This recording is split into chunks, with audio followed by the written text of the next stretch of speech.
Madame la présidente de la Haute Autorité de l'Audit, chère Florence, Monsieur le procureur général près la Cour de cassation, Monsieur le Premier président près la Cour d'appel de Paris, Madame la conseillère d'État, Mesdames et Messieurs les présidentes et présidents de compagnies régionales des commissaires aux comptes, Mesdames et Messieurs les membres du Collège de l'Autorité, chers membres et collaborateurs de la Commission des sanctions de la H2A, Mesdames, Messieurs. C'est un honneur pour moi que d'ouvrir devant une telle assemblée ce premier colloque de la Commission des sanctions de la H2A, toute jeune commission puisqu'elle n'a que 2 années d'existence. Ce premier colloque n'est pas un exercice formel. Ce n'est pas non plus un moment d'autosatisfaction institutionnelle. C'est un moment de parole, un moment de clarification, un moment de confiance. Vous le savez, la confiance est le fil conducteur de nos travaux cet après-midi. La confiance, un mot simple, un mot exigeant, un mot sans lequel ni le droit ni l'économie, et encore moins les commissaires aux comptes, ne peuvent durablement fonctionner. Comme l'écrivait Henri-Frédéric Amiel, la confiance ne se commande pas, et de fait, elle se mérite, elle se construit, elle se prouve. C'est vrai pour les institutions, c'est vrai pour les autorités de régulation, et c'est évidemment vrai pour les commissaires aux comptes. Sans remonter trop loin dans le temps, c'est la directive du 17 mai 2006 consacrée au contrôle légal des comptes tel qu'on le connaît aujourd'hui, qui a incité les États membres à instaurer des systèmes efficaces d'enquête et de sanctions pour détecter, corriger et prévenir les défaillances dans l'exercice de l'audit légal. En France, ce pouvoir de sanction a été confié au régulateur de la profession, à l'époque le H3C, et exercé par sa formation restreinte, dont son dernier président nous fait l'amitié d'être parmi nous et à qui je voudrais rendre un hommage appuyé, tant il nous a montré la voie de l'exigence et de la rigueur.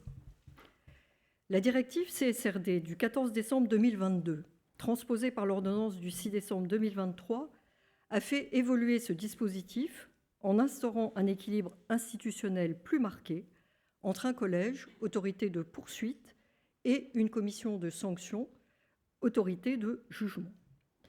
C'est dans ce cadre qu'a été créée la commission des sanctions de la H2A, indépendante du collège de l'autorité, et dotée d'un service propre lui permettant d'exercer pleinement sa mission, à l'instar d'autres autorités indépendantes, et je pense notamment à l'autorité des marchés financiers, dont la présidente de sa commission des sanctions nous fait l'honneur et l'amitié d'intervenir. Forte de l'indépendance statutaire dont elle dispose au sein de la H2A, ses membres, que je salue et qui sont particulièrement investis dans sa bonne marche, sont nommés par décret du président de la République. Et grâce à la mise à disposition par la présidente de l'autorité d'un service particulièrement efficace et autonome des divisions fonctionnelles de l'autorité, la commission des sanctions a atteint aujourd'hui un certain niveau de maturité. La commission des sanctions ne s'autosaisit pas. Elle est toujours saisie par la présidente de la H2A qui lui transmet, pour les procédures de droit commun, l'entier dossier et la notification de grief arrêtée par le collège. Je saisis d'ailleurs l'occasion pour dire aux présidents de compagnies régionales des commissaires aux comptes qui nous font l'honneur d'être si nombreux aujourd'hui qu'ils sont les bienvenus à nos séances pour y exposer le point de vue du praticien et de leur compagnie. La compétence de la commission s'étend à différents types de manquements. Sans être exhaustif, je citerai les atteintes à la dépendance et à l'honneur ou à la probité, le non-respect des règles relatives à la démission, et c'est notre contentieux principal, le non-respect des règles relatives à l'audit des comptes. Les commissaires aux comptes encourent 2 types de sanctions, des sanctions disciplinaires, avertissement, blâme, interdiction d'exercer, radiation, et ou des sanctions pécuniaires. En 2025, la commission des sanctions a rendu 46 décisions, parmi lesquelles 2 homologations d'accords de composition administrative, concernant 50 personnes physiques et 26 personnes morales. Elle a prononcé 61 sanctions disciplinaires, 16 radiations, 20 interdictions temporaires d'exercer avec ou sans sursis, 19 blâmes, 6 avertissements et 54 sanctions pécuniaires représentant un montant total d'un peu moins de 4 millions d'euros. Je veux ici souligner un point essentiel. Fort heureusement, très peu des 19 000 commissaires aux comptes que compte la profession comparaissent devant la commission des sanctions. De fait, moins de 0,5% d'entre eux ont comparu devant elle en 2025. Ce constat n'est pas anodin. Il dit l'essentiel. Il dit que l'immense majorité des professionnels exercent leur mission avec sérieux, compétence et intégrité. Il dit aussi que la commission des sanctions n'est pas le miroir de la profession. Elle en est l'exception et elle doit le rester. La commission a été amenée à rendre plusieurs décisions significatives.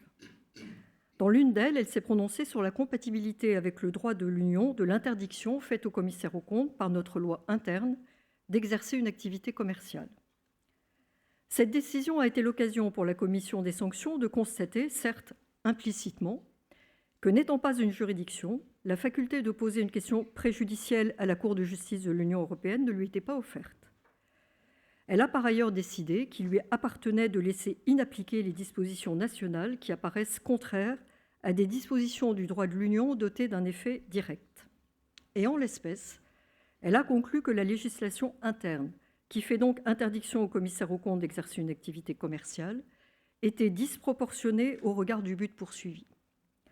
Frappée d'un recours devant le Conseil d'État formé par la présidente de l'autorité, la Commission est impatiente de prendre connaissance de l'analyse de la haute juridiction sur cette question.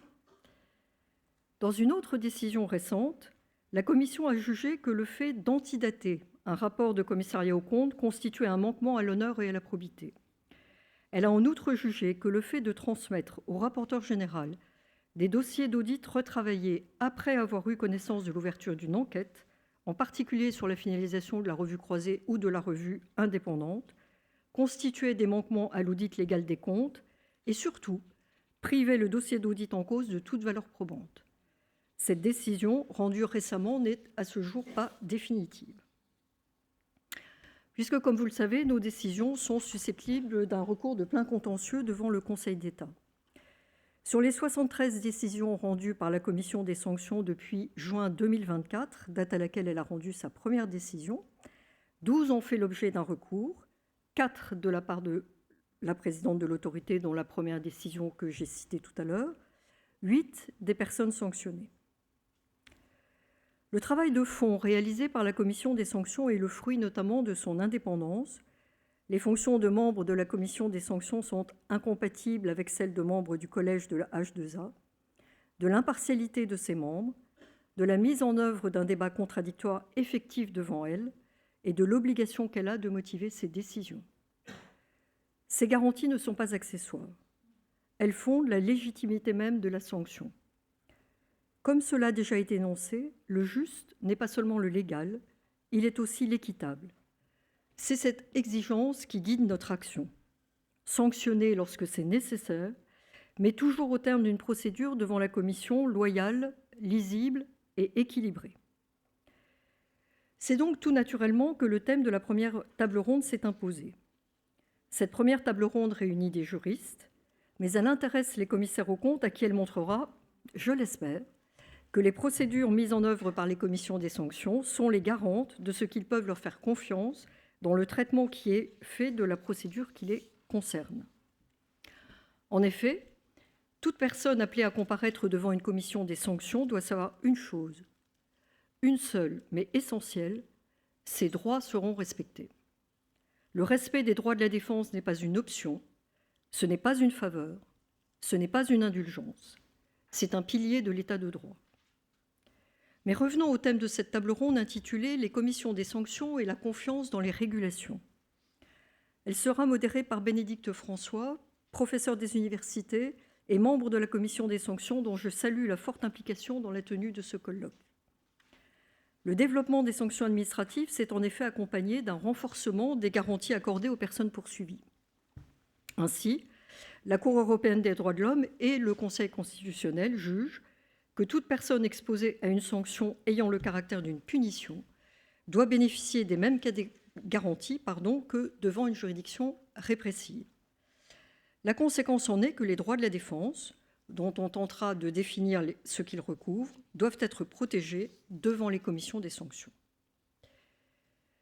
Si la première table ronde a pour ambition de donner confiance au commissaire aux comptes, à tout le moins dans la procédure suivie devant la commission des sanctions, la seconde table ronde, modérée par Antoine Mercier, dont je salue ici la contribution très importante pour le bon fonctionnement de la commission, puisque ancien commissaire aux comptes, se concentrera sur les exigences professionnelles qui permettent de garantir la confiance dans les travaux des commissaires aux comptes. Car c'est un fait. La confiance n'existe jamais sans exigence. Et l'exigence, pour la profession des commissaires aux comptes, est claire: respect du code de déontologie, respect des normes d'exercice professionnel. Ces règles ne sont pas abstraites, elles ne sont pas théoriques, elles sont la traduction concrète d'un engagement envers l'intérêt général. Car être commissaire aux comptes, c'est accepter une responsabilité singulière. C'est certifier la fiabilité de l'information financière, c'est préserver son indépendance, c'est résister aux pressions. Et pour qu'un commissaire aux comptes mène à bien ses missions, sa structure d'exercice professionnel doit lui en donner les moyens. C'est le premier sujet retenu pour les travaux de cette table ronde. Et la commission a eu à de très nombreuses reprises l'occasion de constater que, s'agissant des manquements à l'audit légal des comptes, ceux-ci pouvaient porter, certes, sur le non-respect de normes d'exercice professionnel de fond, mais que faisait souvent défaut la documentation du dossier d'audit du commissaire aux comptes sur les diligences qu'il soutient avoir accomplies, et ce, en violation de l'article R832-10 du Code de commerce et de la norme d'exercice professionnel que tous les commissaires aux comptes connaissent, la norme 230, qui peuvent se résumer à « tout ce qui n'est pas documenté n'est pas réalisé ». C'est le second sujet retenu comme base des débats de cette table ronde. Cela rejoint ce que je vous disais dans mes propos liminaires: la confiance se mérite, se construit, et surtout, pour les commissaires aux comptes, elle se prouve. Hannah Arendt écrivait que la confiance rend le monde habitable. Elle rend surtout possible l'action collective. Lorsqu'elle se fragilise, c'est tout l'édifice qui vacille. C'est précisément à ce moment-là que les commissions des sanctions interviennent. Non pour stigmatiser, non pour fragiliser une profession, mais pour rappeler, avec fermeté et mesure, ce qui fonde sa crédibilité. La sanction, lorsqu'elle est prononcée, n'est jamais une fin en soi. Elle est un message adressé aux professionnels et aux acteurs économiques. Ce colloque se veut avant tout un espace de dialogue et de clarification.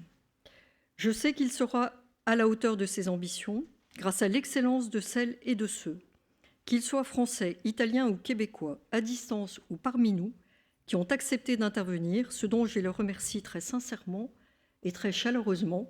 Et il est maintenant temps, je crois, de laisser la parole à la première table ronde.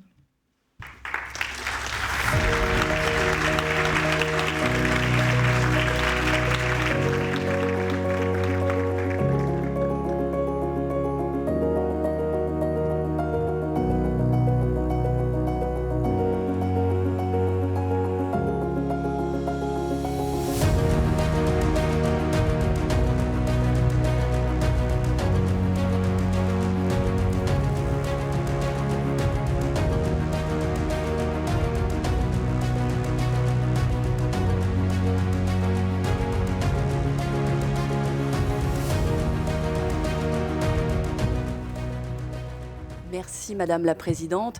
Je suis honorée et ravie d'animer cette première table ronde. Celle-ci a pour thème, vous le savez, les commissions des sanctions et la confiance dans la régulation. Nous traiterons des droits de la défense au travers notamment d'une approche comparatiste avec les droits italiens et canadiens. Avant de lancer nos travaux, je souhaite remercier vivement les intervenants.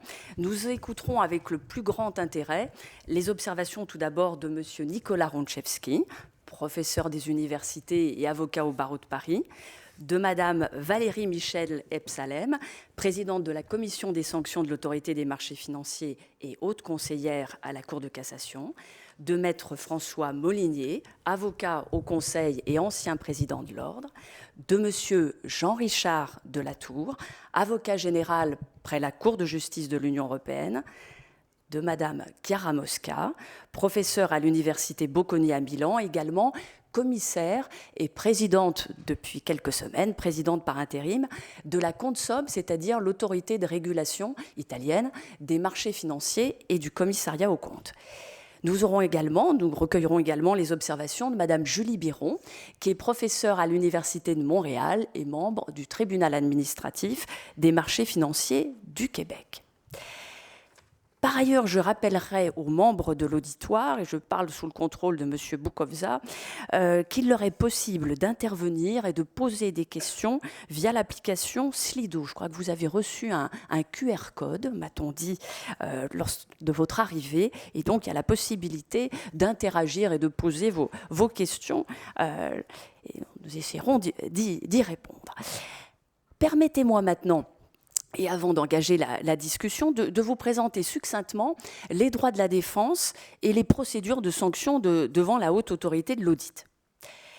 Les droits de la défense en matière pénale constituent, et Madame la présidente d'Aubinet l'a souligné, un principe fondamental de l'état de droit.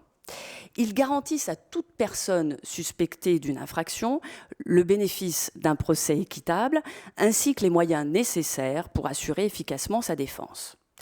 Le respect des droits de la défense est consacré tant en droit interne qu'en droit international. En droit français, ces droits ne sont pas expressément mentionnés dans la Constitution. Leur valeur fondamentale résulte de la jurisprudence du Conseil constitutionnel qui, dès les années 1970, les a érigés en principe à valeur constitutionnelle. Au niveau européen, les droits de la défense sont consacrés à l'article 6 de la Convention européenne des droits de l'homme, qui en propose une énumération non exhaustive. Ils comprennent en particulier le droit à un procès équitable, impliquant d'être jugé par un tribunal impartial et indépendant, le droit d'être informé des accusations portées contre soi et le droit d'être assisté par un avocat. En droit interne, ces droits sont disséminés dans le Code de procédure pénale et s'appliquent à toutes les étapes de la procédure, de l'enquête à l'instruction jusqu'au jugement et même après celui-ci, notamment par l'exercice des voies de recours. Les droits de la défense sont par ailleurs une portée générale. Ils s'appliquent à la matière pénale, mais nous le verrons de manière plus détaillée. Ils s'appliquent également aux procédures administratives ou disciplinaires. Il s'agit de droits subjectifs reconnus au profit des personnes, indépendamment de leur culpabilité éventuelle. Ces droits n'ont pas pour objet de contribuer à la manifestation de la volonté, ni de renforcer l'efficacité des poursuites. Ils visent avant tout à protéger la personne mise en cause, y compris donc lorsqu'elle est coupable. Loin de receler une contradiction, cette finalité se comprend à la lumière du principe de la présomption d'innocence. Pour emprunter à Robert Badinter, les droits de la défense sont les droits de l'innocence, en ce qu'ils commandent de traiter toute personne comme innocente tant que sa culpabilité n'a pas été légalement établie. Quelques mots à présent sur les procédures de sanction devant la haute autorité de l'audit. Vous le savez, la transposition de la directive CSRD a permis à l'H2A de se doter, à l'instar d'autres autorités administratives indépendantes, d'une commission des sanctions distincte du collège et dotée de moyens propres.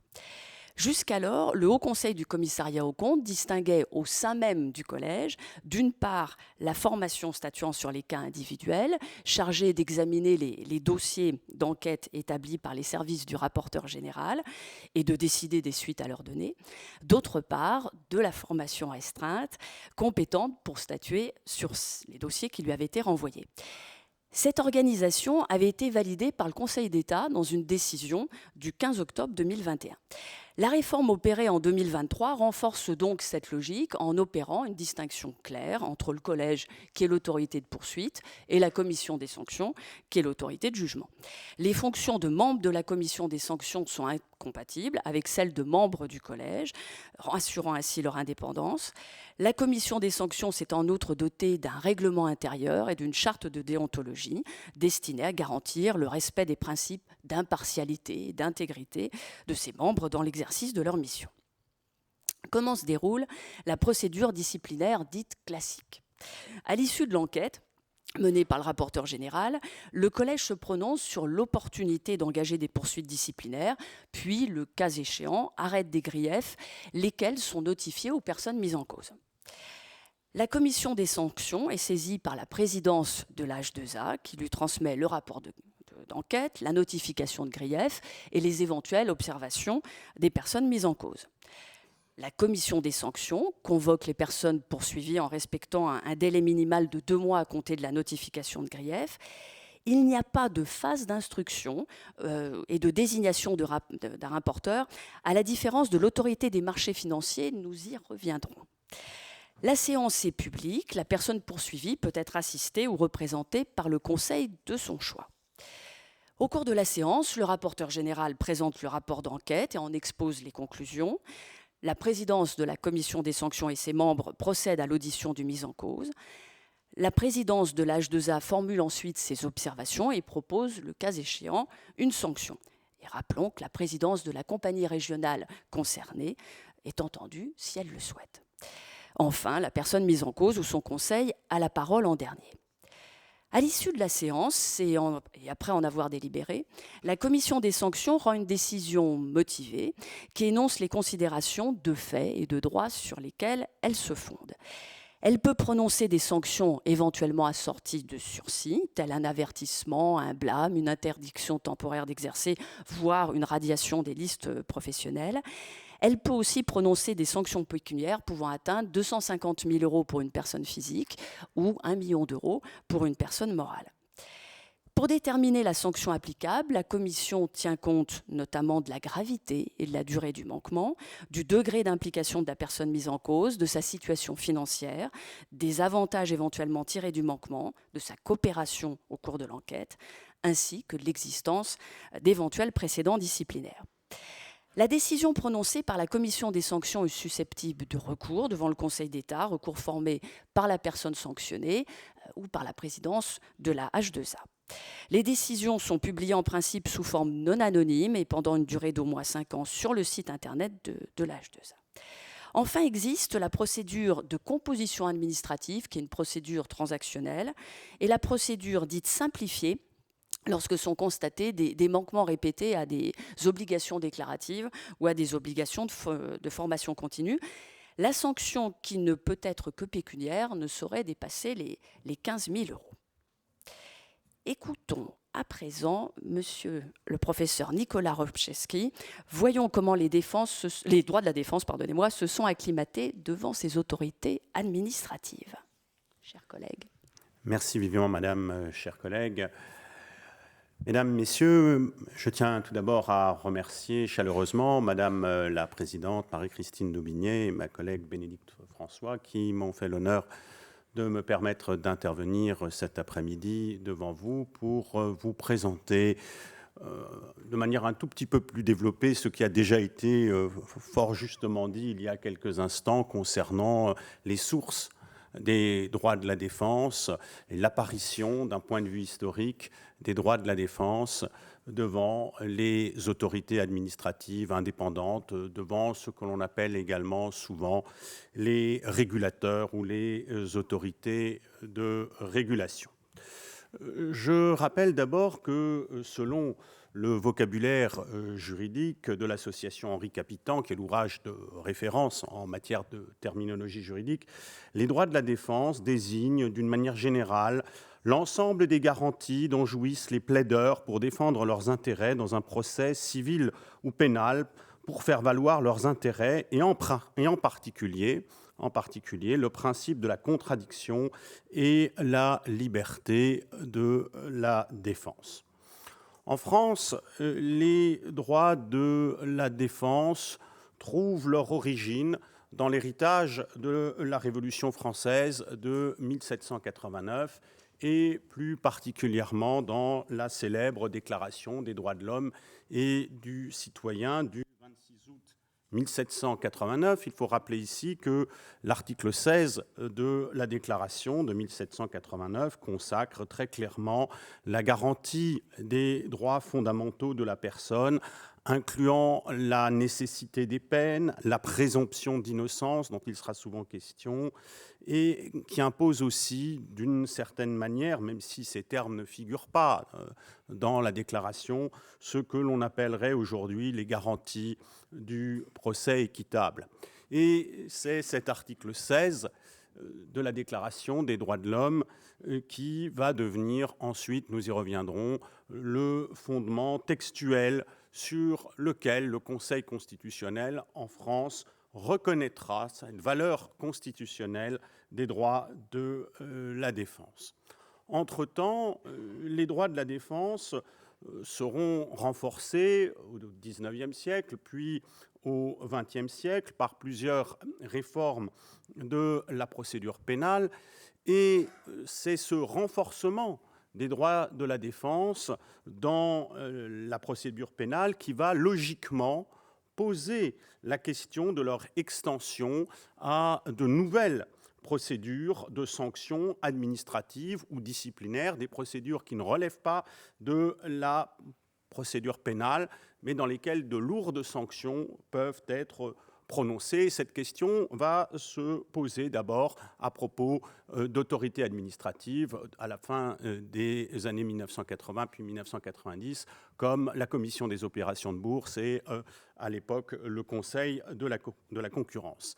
Et ensuite, on va constater que l'essor et la reconnaissance des droits de la défense dans ce domaine ont été assurément favorisés. D'abord, cela a déjà été dit, nous allons y revenir, par le droit européen et surtout par ce que l'on appelle aujourd'hui le droit européen des droits de l'homme, à savoir la Convention européenne des droits de l'homme, en particulier son article 6, mais pas exclusivement l'article 6, et puis la jurisprudence de la Cour européenne des droits de l'homme de Strasbourg qui se rattache à ces textes et qui leur a donné une portée, disons-le, amplifiante.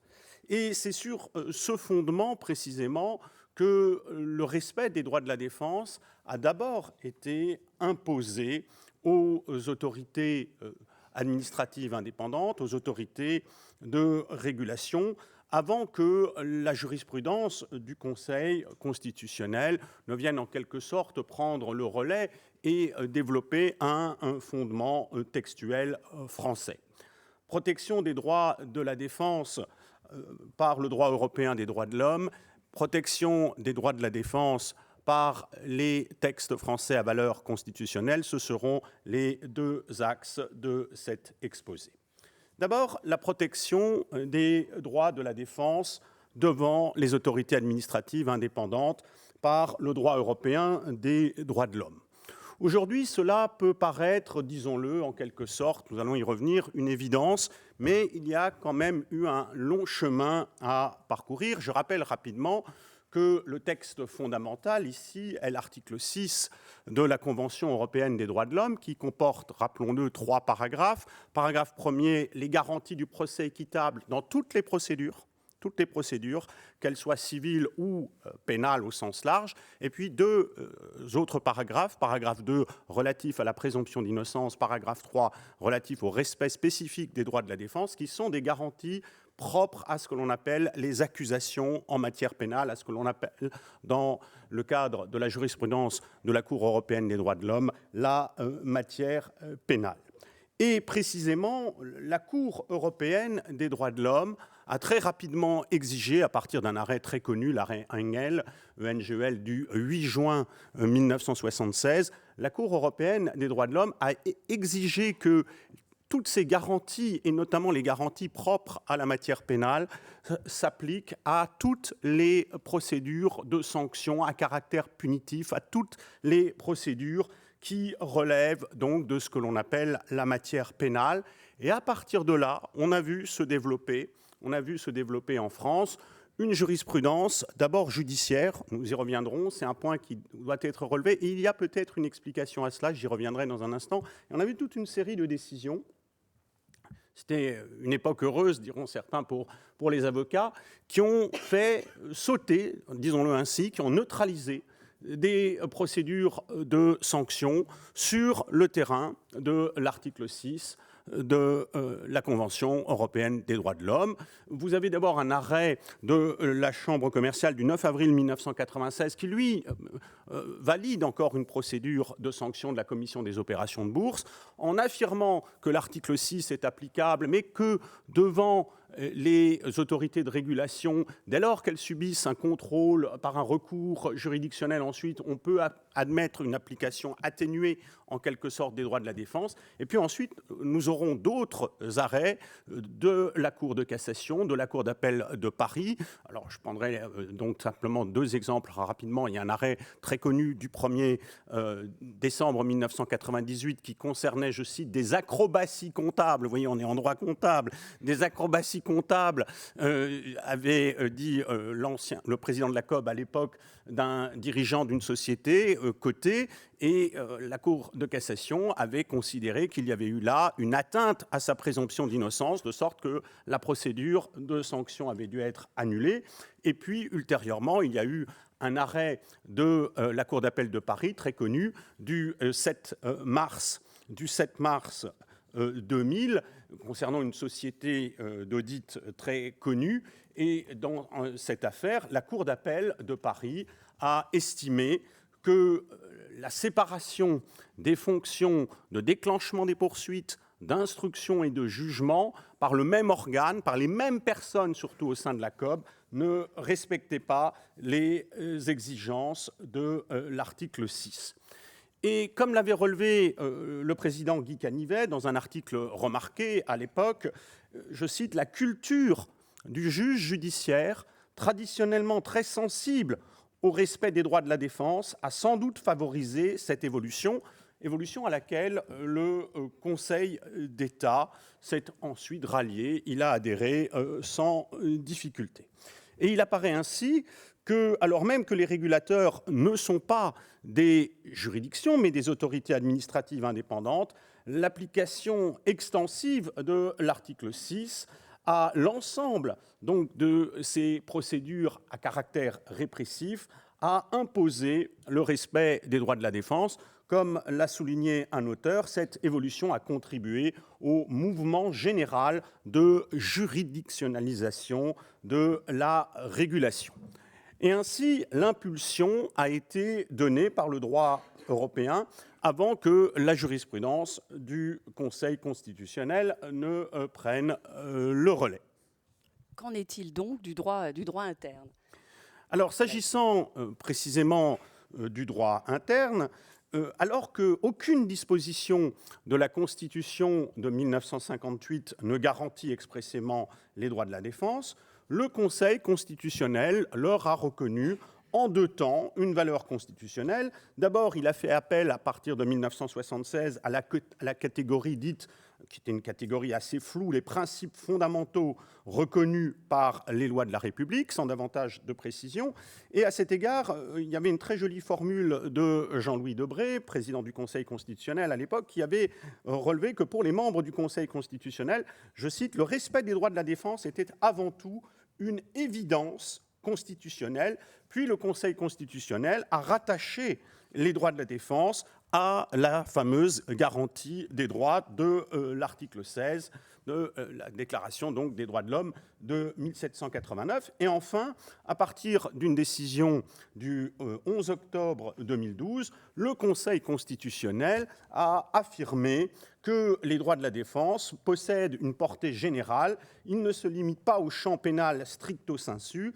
Et cette garantie des droits de la défense est indissociable, selon le Conseil constitutionnel, du pouvoir de sanction des autorités administratives indépendantes. Et c'est ainsi que le Conseil constitutionnel rappelle depuis régulièrement, dans toutes sortes de procédures de sanctions, que les autorités de régulation doivent respecter les droits fondamentaux garantis par l'article 16, et il s'est encore prononcé récemment à 2 reprises à ce sujet à propos de la procédure de sanction de l'autorité des marchés financiers. Vous avez une décision du Conseil constitutionnel du 28 janvier 2022 concernant le cumul de poursuites et de sanctions pour les manquements et le délit d'entrave aux enquêtes de l'AMF, et puis plus récemment encore une décision du 26 septembre 2025 sur l'application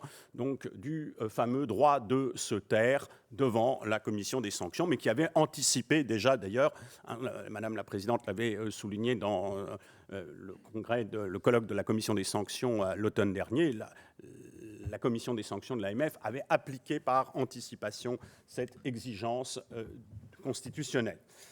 S'agissant enfin d'une autre source, quelques mots encore, mais très rapidement sur une autre source, qui n'est pas une source constitutionnelle, mais l'AMF a cette particularité d'avoir une charte de l'enquête. Alors il n'y a pas de reconnaissance à proprement parler des droits de la défense dans la charte de l'enquête de l'AMF, mais il y a une amorce, puisqu'il y a une présentation, je cite, des droits des personnes sollicitées au cours de l'enquête, et notamment l'information sur l'objet de l'enquête et le droit à l'assistance d'un conseil qui se rattache, là, cette fois, directement au droit de la défense. S'agissant enfin, quelques mots encore, mais très rapidement, des enquêtes et sanctions disciplinaires de précisément la haute autorité de l'audit, et auparavant du H3C, là encore, il n'y a aucune discussion, et régulièrement, la commission des sanctions et de la haute autorité de l'audit est saisie de contestations sur le terrain de la procédure, et elle examine précisément ces questions sous l'angle des droits de la défense, sous l'angle de l'article 6, en particulier de la Convention européenne des droits de l'homme. Le Conseil d'État, dans sa position de juridiction de recours, procède au même examen et a toujours validé jusqu'à présent. Il y a encore d'ailleurs une décision très récente que m'a communiquée Bénédicte François, une décision très récente du Conseil d'État sur le droit de se taire qui vérifie donc l'application des droits de la défense. Alors, un mot de conclusion encore sur ce point. Le Conseil d'État a jugé que les droits de la défense s'appliquent devant ces autorités, mais seulement, ce qui est un point classique et qui peut parfois susciter des discussions de la part des avocats, les droits de la défense s'appliquent seulement à compter de la procédure de sanction ouverte par la notification des griefs et non à l'enquête qui n'est soumise, je cite, qu'à un devoir de loyauté afin de ne pas compromettre irrémédiablement les droits de la défense, ce qui est une solution classique. En conclusion, les droits de la défense sont donc apparus progressivement dans notre droit, et ils s'appliquent de manière graduée dans les procédures de sanctions administratives et disciplinaires des régulateurs, et, diront certains, d'une manière assez dégradée en amont des procédures de sanctions stricto sensu, c'est-à-dire au stade des enquêtes, ce qui invite à rappeler une autre formule célèbre de Robert Badinter: la France n'est pas la patrie des droits de l'homme, c'est la patrie de la Déclaration des droits de l'homme, ce qui n'est pas exactement la même chose. Je vous remercie de votre attention.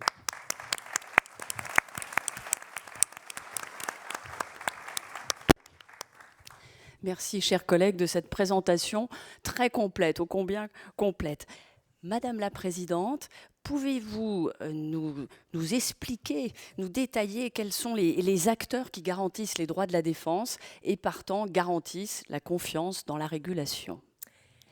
Merci, je vais essayer de m'y employer. Avant tout, je voudrais remercier à mon tour Madame la Présidente Marie-Christine Daubigné de m'avoir conviée à ce premier colloque de la Commission des sanctions de la H2A. Ça nous permet d'avoir des moments de réflexion commune qui sont toujours extrêmement riches et qui nous permettent de prendre de la hauteur et, j'espère, d'améliorer nos pratiques. Alors, pour répondre à cette question, quels sont les acteurs qui garantissent les droits de la défense et la confiance dans la régulation ? Il faut bien sûr regarder au-delà des commissions des sanctions des autorités administratives dotées de tels pouvoirs. Ces acteurs sont multiples. Ce sont ceux qui agissent tout au long de la procédure, du démarrage de l'enquête ou du contrôle jusqu'à la décision ultime des juridictions de recours, et chacun prend sa part dans l'examen de ces questions. Avant eux, il y a eu aussi ceux qui ont imaginé et construit des architectures d'ensemble dans lesquelles vont intervenir ces acteurs. Je vous propose d'examiner comment le droit français a organisé ces autorités comme des quasi-juridictions en imposant une séparation des fonctions qui constitue une première garantie structurelle des droits de la défense. J'expliquerai ensuite comment, de l'enquête ou du contrôle jusqu'à la décision de sanction, s'opère concrètement un équilibre entre efficacité dans la recherche de la preuve d'une infraction et les garanties offertes aux personnes mises en cause. Enfin, j'évoquerai le contrôle a posteriori exercé par le juge qui vient parachever l'édifice en assurant un contrôle de pleine juridiction sur les décisions prises, en particulier sur le respect des droits de la défense. Alors, pour ce qui concerne l'architecture quasi-juridictionnelle des autorités, cela a été dit, la Cour européenne des droits de l'homme admet qu'une autorité administrative puisse cumuler en son sein les fonctions d'instruction et de jugement, à condition que ces décisions fassent l'objet d'un recours de pleine juridiction devant un juge indépendant, au sens de l'article 6, paragraphe 1 de la Convention européenne de sauvegarde des droits de l'homme. Plusieurs autorités, comme par exemple l'autorité de concurrence en Espagne ou même la Commission européenne en tant qu'autorité de concurrence de l'Union, fonctionnent ainsi selon un modèle intégré avec une simple répartition interne des tâches, sans qu'une séparation organique stricte ne soit organisée. En France, nous avons préféré adopter les deux garanties, à la fois la séparation fonctionnelle et le recours de pleine juridiction. Et pour l'ensemble des phases qui conduisent à la prise de décision, le législateur et les autorités elles-mêmes ont mis en place des procédures permettant l'exercice de la contradiction par les mises en cause. Alors, tout n'a pas été parfait d'emblée, mais il faut reconnaître que ces grands arrêts mentionnés par monsieur le professeur Ronchevski ont diffusé ce que l'on pourrait désigner comme une culture du procès équitable, et que si cela n'a pas toujours été le cas pour les autorités administratives à l'origine, les droits sont désormais mieux garantis. Cela dit, toutes ces évolutions nous enseignent que l'on peut toujours progresser et la jurisprudence montre qu'il faut être très vigilant sur ces questions. Une autre garantie importante du respect de l'impartialité dans l'organisation des autorités de sanction réside dans leur composition. En effet, pour des raisons d'efficacité, on a pensé spontanément à introduire dans ces autorités des professionnels à la fois techniciens et spécialistes des matières concernées. On y a introduit aussi des professeurs de droit ou d'économie qui ont un certain recul sur ces matières, mais aussi sur la façon dont doivent fonctionner ces commissions des sanctions. Et enfin, des magistrats du Conseil d'État ou de la Cour de cassation qui aident au déroulement des analyses de recherche de la vérité des faits, mais aussi de l'application du droit, et veillent au respect des droits de la défense. C'est aussi cette alchimie qui permet de rendre des décisions plus justes, tant sur le plan technique que juridique, et qui permet la garantie de l'impartialité de la décision qui sera rendue. Elle est, à mon avis, fondamentale. Des structures indépendantes et impartiales ont donc été mises en œuvre, Madame la Présidente. Comment sont assurés le respect des droits de la défense, si je puis dire, tout au long de la procédure ? Alors, au démarrage d'une enquête ou d'un contrôle, personne n'est mis en cause. On peut avoir des soupçons plus ou moins précis, ou pas d'ailleurs, si l'on s'inscrit dans un simple processus de contrôle. Et dans cette phase, et parce que personne n'est encore accusé, les droits de la défense ne s'appliquent pas. La jurisprudence est claire et stabilisée depuis longtemps, qu'elle soit celle du Conseil constitutionnel, de la Cour de cassation ou du Conseil d'État qui vient d'énoncer à nouveau ce principe au sujet du H3C, prédécesseur de la H2A. Les droits de la défense ne s'appliquent qu'à compter de la mise en accusation, c'est-à-dire de la notification des griefs. Cependant, les droits de la défense ne sont pas absents de la procédure antérieure, qui est celle du contrôle ou de l'enquête, et ils vont s'appliquer crescendo jusqu'à la prise de décision de l'autorité. Ils s'exercent au stade de l'enquête ou du contrôle de plusieurs façons. D'abord, parce qu'il est nécessaire lorsqu'il est nécessaire de procéder par ingérence dans les droits fondamentaux, soit au cours de visites et saisies ou de captation de données électroniques, les enquêteurs doivent se faire autoriser.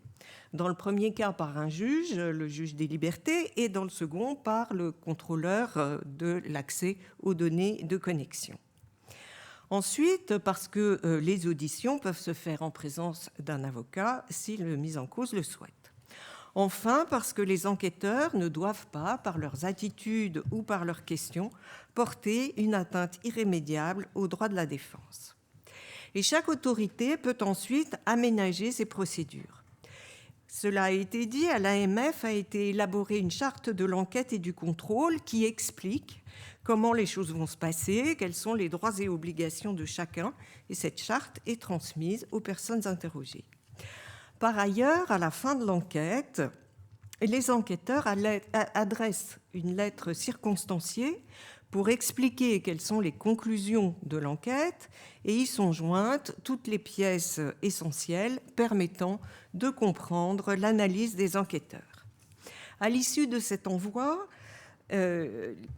et avant même que ne leur soient notifiés des griefs, les personnes qui sont susceptibles d'être mises en cause peuvent adresser des éléments de défense, ce qu'ils font assez régulièrement.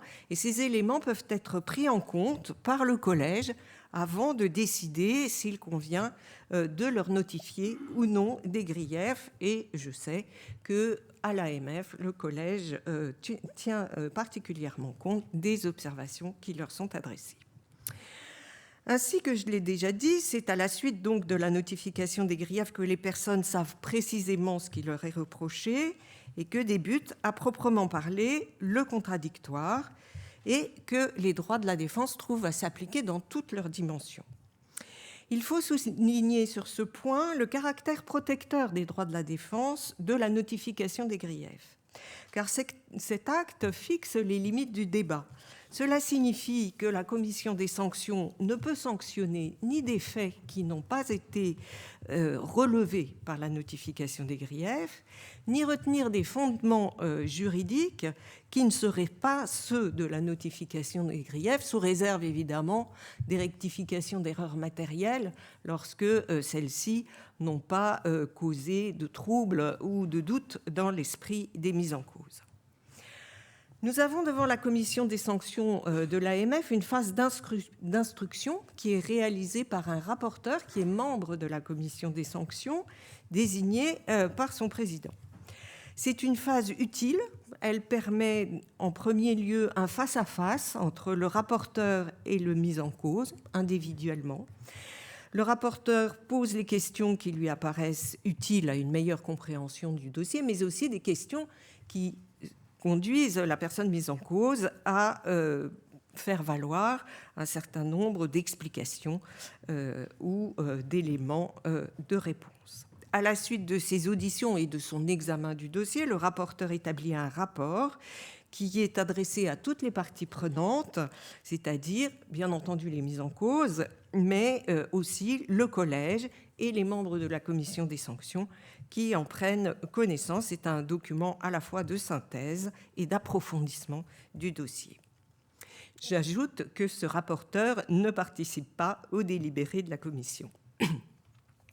Ultimement, les personnes mises en cause assisteront à la séance au cours de laquelle ils entendront la défense du collège, mais aussi pourront faire valoir leurs moyens de défense, soit par leur avocat, soit par eux-mêmes, et il est très fréquent que des questions leur soient posées, ce qui leur permet de développer tous les aspects à la fois personnels, mais aussi juridiques qu'ils estiment être en faveur de leur défense. On le voit, les droits de la défense évoluent avec les étapes de la procédure et s'inscrivent dans un processus de succession d'actes qui aboutissent finalement à la prise de décision. Madame la Présidente, le respect des droits de la défense fait-il l'objet de contrôle et éventuellement d'un contrôle du juge ? Oui, bien sûr, ça fait partie donc de l'édifice qui a été construit par le législateur. Cet édifice ne serait pas complet sans le contrôle a posteriori du juge. Les décisions des autorités de sanction sont susceptibles de recours devant le Conseil d'État ou la Cour d'appel de Paris, selon que la personne mise en cause est une personne régulée ou pas par l'autorité des marchés financiers. Ce recours est un recours de pleine juridiction, c'est-à-dire que la juridiction peut contrôler la légalité externe, la légalité interne et le quantum de la sanction. Elle peut réformer la décision contestée en tous ces points et substituer sa propre analyse. Je ne reviens pas sur la légalité externe et la légalité interne, mais je précise que ce contrôle juridictionnel est renforcé par 2 outils. La question prioritaire de constitutionnalité, et on a vu à quel point ces questions avaient pu être utiles pour renforcer nos procédures et les améliorer, et la question préjudicielle à la Cour de justice de l'Union européenne, puisque la Cour d'appel, le Conseil d'État et la Cour de cassation sont considérés comme des juridictions et peuvent donc, à ce moment-là, demander à la Cour de justice des réponses sur l'harmonisation entre le droit national et le droit de l'Union. Pour conclure rapidement, car je vois que j'ai dépassé mon temps de parole, je voulais dire que je me souviens d'une époque où l'on pouvait entendre quelques regrets sur le constat de la judiciarisation des autorités administratives indépendantes et de leur commission des sanctions. C'est vrai, cette judiciarisation rend les procédures moins simples et peut-être moins rapides. Elle a cependant le grand avantage de permettre une meilleure confiance des justiciables envers l'instance devant laquelle ils doivent comparaître, et c'est fondamental. Et c'est aussi, sur un plan plus pragmatique, et peut-être faudrait-il en prendre davantage conscience, la garantie d'une meilleure efficacité. En effet, l'absence de préjugés garantie par une instance impartiale, l'écoute des explications données et l'attention à une analyse des textes qui peut être différente de celle de la poursuite permet indéniablement de rendre des décisions plus approfondies et, j'espère, plus justes.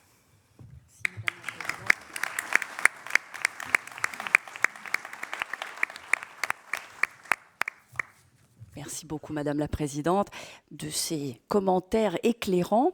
Je me tourne à présent vers Monsieur le Président, cher maître.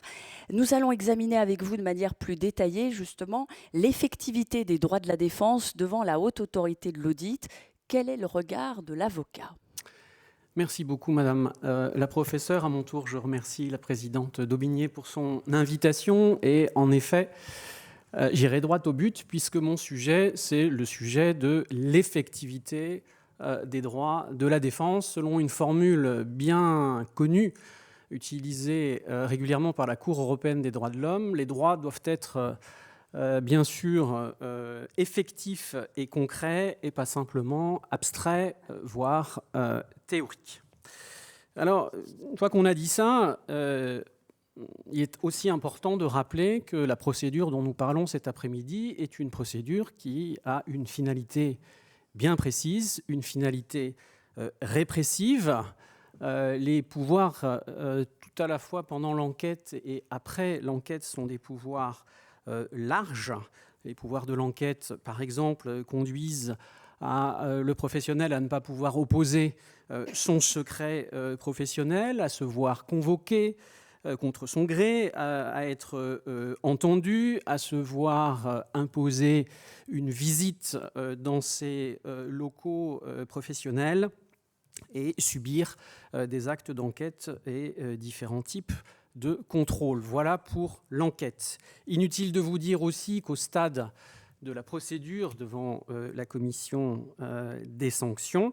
C'est une procédure qui peut conduire, il y a été fait allusion, à des sanctions lourdes, des sanctions financières, des sanctions qui vont empêcher le professionnel d'exercer son activité. Et n'oublions pas aussi la sanction complémentaire que constitue la publicité qui peut être donnée et qui est la plupart du temps donnée par la commission des sanctions à la décision qu'elle peut prendre. C'est une épreuve pour le professionnel qui est poursuivi, une épreuve qui peut être stressante, voire traumatisante, et qui suppose, je le dis d'emblée, qui suppose tout de même d'être accompagné dans le processus qui va conduire jusqu'à la décision de la commission des sanctions.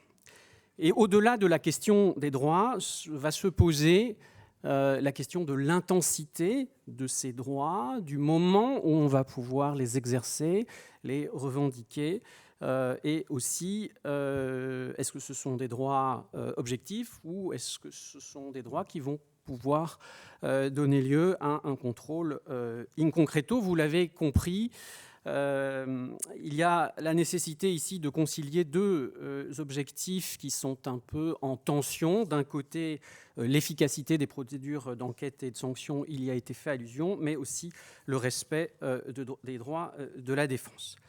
Alors, quelques mots maintenant, le temps passant, sur l'exercice de ces droits. D'abord, la procédure d'enquête, on pourrait résumer ça rapidement, puisqu'il a été rappelé tout à l'heure qu'en principe, les droits de la défense ne s'appliquent pas dans la phase de l'enquête, mais il a aussi été rappelé tout à l'heure que c'est un peu plus compliqué que ça. Par exemple, le droit à l'assistance d'un avocat, qui est un droit fondamental de la défense, peut s'exercer évidemment dès la phase d'enquête. C'est un droit absolu, un droit qui transcende la distinction entre la phase d'enquête et la procédure de sanction. De même que le principe du contradictoire aussi va évidemment s'appliquer pendant la phase d'enquête, où la personne impliquée va pouvoir exercer un droit de réponse et apporter lui-même les éléments qu'il a à faire valoir dans le cadre de l'enquête. Et j'insiste, même si ce cas ne s'est pas produit, la jurisprudence du Conseil d'État insiste sur le fait qu'en principe, donc, la totalité des droits de la défense ne s'exerce pas, sauf s'il y est porté atteinte dès la phase de l'enquête d'une façon irrémédiable. Il y a été fait allusion tout à l'heure. Voilà pour la phase d'enquête. Passons maintenant à la procédure de sanction proprement dite. Je pourrais être très long. J'ai dénombré une quinzaine de droits qui constituent les droits de la défense: impartialité, égalité des armes, contradictoire, légalité des délits et des peines. Bref, je ne vous ferai pas un inventaire à l'après-vert cet après-midi. Il y a été fait allusion par la présidente Michèle Amsalem il y a quelques instants. Je voudrais me focaliser sur le principe du contradictoire et celui de l'égalité des armes. Le principe du contradictoire, à nouveau, pour faire remarquer qu'il y a une spécificité de la commission des sanctions de la H2A, c'est qu'il n'y a pas d'instruction dans la phase qui se déroule devant la commission des sanctions. La commission des sanctions est saisie par cette notification de grief. Les parties, le rapporteur général peuvent faire valoir leurs observations par écrit, mais il n'y a pas d'instruction qui est faite par un rapporteur, comme devant la commission des sanctions de l'autorité des marchés financiers. Je n'ai pas le temps de m'étendre sur ce thème, mais voilà, le fait qu'il n'y ait pas d'instruction et un bref délai pour, in fine, produire ces observations. On peut produire des observations jusqu'à 8 jours avant l'audience, peut de temps en temps créer cette situation inconfortable où des pièces, par exemple, sont versées à la procédure à la dernière minute avant l'audience. Mais on imagine que dans ce type de circonstances, la commission des sanctions pourrait, par exemple, différer ou reporter son audience. Droit de se taire, un mot sur le droit de se taire pour dire que cette saga judiciaire qui a occupé le Conseil d'État, la Cour de cassation et le Conseil constitutionnel, qui continue encore à occuper ces juridictions à propos de toutes les autorités administratives, évidemment concerne au premier chef la commission des sanctions de la H2A, qui malheureusement dans le texte n'a pas de droit consacré au silence, mais y a remédié par sa jurisprudence en reconnaissant ce droit aux personnes qui sont entendues, en tout cas en le reconnaissant au stade de l'audition. Il y a de la jurisprudence du Conseil d'État sur ce thème. Voilà, mais le temps passant, je voudrais développer un dernier point qui est, voilà, y a-t-il, au-delà de la décision qui est prise par la commission des sanctions, un droit supplémentaire reconnu aux personnes qui, cette fois-ci, sont sanctionnées? Il y a évidemment le droit au recours. Je voudrais vous en dire un mot. À la différence de ce qui se passe pour la commission des sanctions de l'autorité des marchés financiers, dont le contentieux est réparti entre le Conseil d'État et la Cour d'appel de Paris, s'agissant de la S2A, le contentieux est un contentieux de premier et dernier ressort, comme on dit, devant le Conseil d'État, c'est-à-dire surtout un contentieux de pleine juridiction devant un juge qui a le pouvoir de refaire le dossier, si je puis dire, en tout cas, non seulement d'annuler la décision s'il y avait un problème de procédure, par exemple, mais aussi en réappréciant les faits en lieu et place de la commission des sanctions. Donc, il y a un droit au recours, évidemment au référé, en référé, la possibilité de saisir le Conseil d'État d'un référé suspension contre, évidemment, les mesures les plus graves, celles qui, par exemple, vont empêcher le professionnel d'exercer son activité.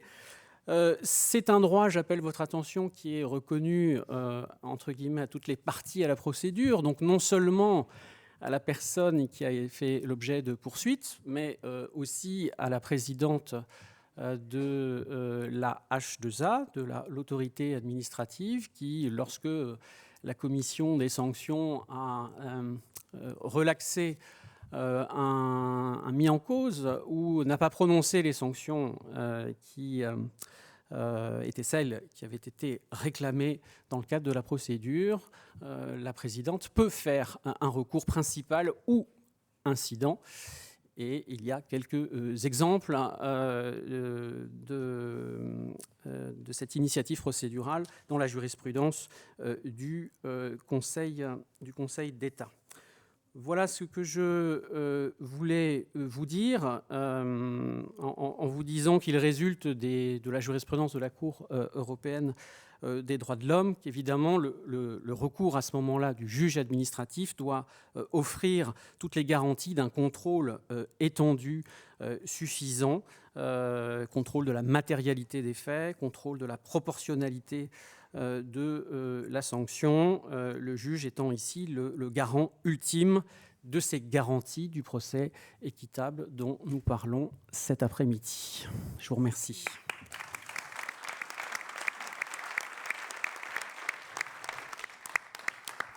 Merci, Monsieur le Président.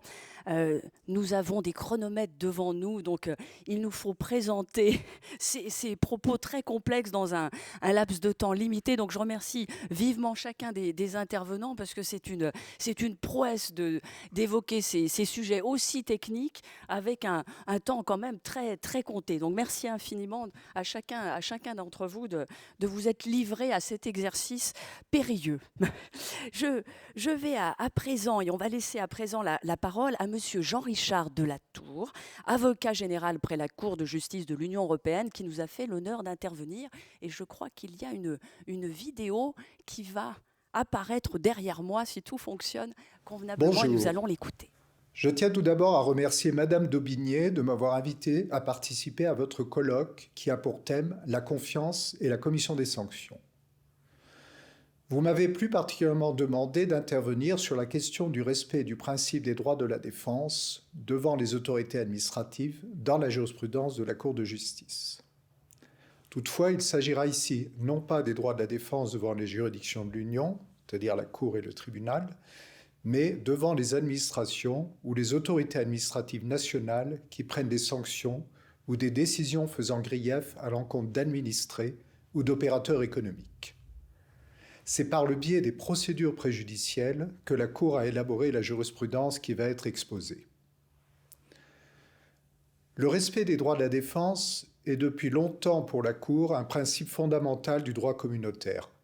En effet, dès l'arrêt Hoffmann-Laroche contre Commission du 13 février 1979, la Cour affirmait, je cite, « Le respect des droits de la défense dans toute procédure susceptible d'aboutir à des sanctions, notamment à des amendes ou à des astreintes, constitue un principe fondamental du droit communautaire qui doit être observé, même s'il s'agit d'une procédure de caractère administratif. » Ce principe a été réaffirmé jusqu'à l'entrée en vigueur du traité de Lisbonne, qui a donné à la Charte des droits fondamentaux de l'Union européenne la même valeur que les traités. Désormais, ce principe trouve son fondement dans le droit primaire de l'Union. C'est un droit fondamental. Il ressort des articles 47, paragraphe 2, 48, paragraphe 2, et en ce qui concerne l'administration et les autorités administratives, de l'article 41 de la Charte. À ce stade, je voudrais faire 2 remarques. Premièrement, pour la Cour de justice, le principe du respect des droits de la défense reconnu par ces articles de la Charte comprend plusieurs éléments. Le droit d'être entendu, le droit au silence, le droit à un délai suffisant pour préparer sa défense. Deuxièmement, le droit au respect des droits de la défense est un droit susceptible d'être invoqué par les particuliers devant les juridictions nationales. Voir sur ce point l'arrêt Camino International Logistics du 3 juillet 2014. La Cour est allée plus loin, certes dans un autre contexte, en affirmant dans l'arrêt Egenberger du 17 avril 2018 que, je cite, « L'article 47 se suffit à lui-même et ne doit pas être précisé par des dispositions du droit de l'Union ou du droit national pour conférer aux particuliers un droit invocable en tant que tel. Partant, dans l'hypothèse où elle ne parviendrait pas à une interprétation conforme, la juridiction nationale serait tenue d'assurer, dans le respect de ses compétences, la protection juridique découlant pour les justiciables des articles 21 et 47 de la Charte et de garantir le plein effet de ces articles en laissant au besoin inappliquée toute disposition nationale contraire. Ces préliminaires étant posés, j'aborderai successivement 5 points. J'exposerai d'abord la question de l'assimilation par la Cour des procédures et mesures administratives à des procédures et sanctions pénales, puis je traiterai du droit d'être entendu, du droit de disposer d'un délai utile, du droit au silence et enfin des possibles restrictions des droits de la défense. En ce qui concerne tout d'abord l'assimilation des procédures et sanctions administratives à des procédures et sanctions pénales. Pour assurer efficacement la protection des droits fondamentaux en matière de sanctions administratives, la Cour, suivant en cela la Cour européenne des droits de l'homme, a assimilé certaines procédures et sanctions administratives à des procédures et sanctions pénales. Par ce moyen, elle peut vérifier leur légalité, conformément au principe de l'égalité des infractions et des peines, énoncé à l'article 49, paragraphe 1 de la Charte, et au principe de proportionnalité des peines qui figure à l'article 49, paragraphe 3 de la Charte, et ce, notamment pour l'application du principe ne bis in idem. Cette assimilation renforce aussi la protection des droits de la défense, qui sont très étendus en matière pénale. La Cour européenne des droits de l'homme a dégagé des critères permettant de dire qu'une sanction administrative est assimilable à une sanction pénale dans son arrêt Engel et autres contre Pays-Bas du 8 juin 1976. Ces critères sont communément appelés critères Engel. Les critères Engel permettent de retenir la nature pénale d'une sanction administrative sur la base de 3 critères. Premièrement, la qualification juridique de l'infraction en droit national. Deuxièmement, la nature même de l'infraction. Et troisièmement, la nature et le degré de sévérité de la sanction encourue par l'intéressé. La Cour a appliqué ces critères dans l'arrêt Bonda du 5 juin 2012 et, plus récemment, s'agissant du principe de rétroactivité in misius, pour les sanctions administratives dans l'arrêt Bagitrans du 1er août 2025. Dans cet arrêt, la Cour distingue bien les procédures et sanctions ayant un caractère pénal, qui seules ouvrent droit à une protection de la défense renforcée, et les sanctions et procédures purement administratives. S'agissant ensuite du droit d'être entendu, la Cour rappelle, dans l'arrêt Sopopré du 18 décembre 2008, qu'en vertu du principe du respect des droits de la défense, les destinataires de décisions qui affectent de manière sensible leurs intérêts doivent être mis en mesure de faire connaître utilement leur point de vue quant aux éléments sur lesquels l'administration entend fonder sa décision.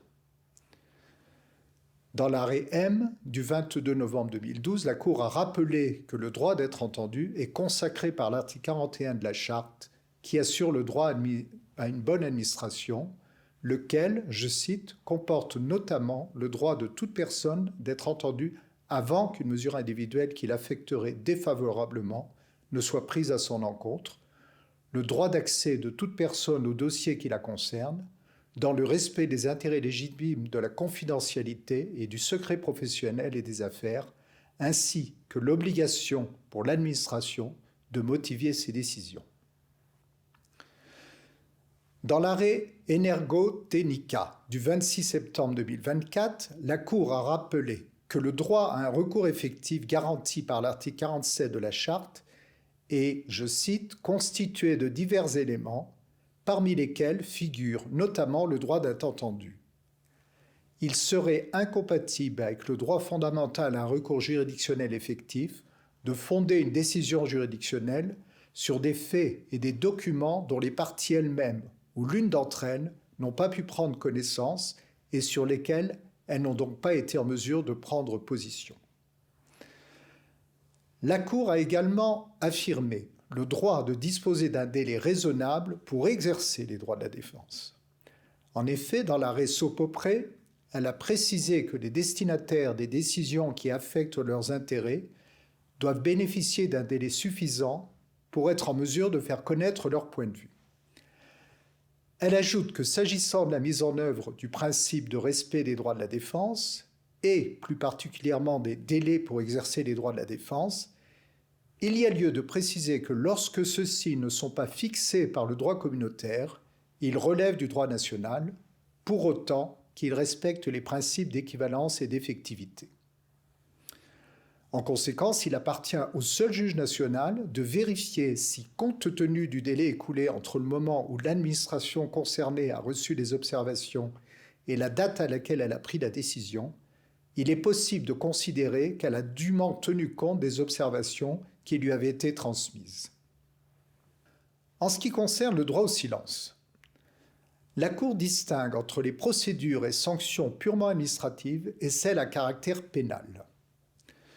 Dans l'arrêt Consob du 2 février 2021, la Cour reprend la jurisprudence de la Cour européenne des droits de l'homme qui reconnaît que le droit au silence fait partie du droit au procès équitable reconnu par l'article 47, paragraphe 2 de la Charte.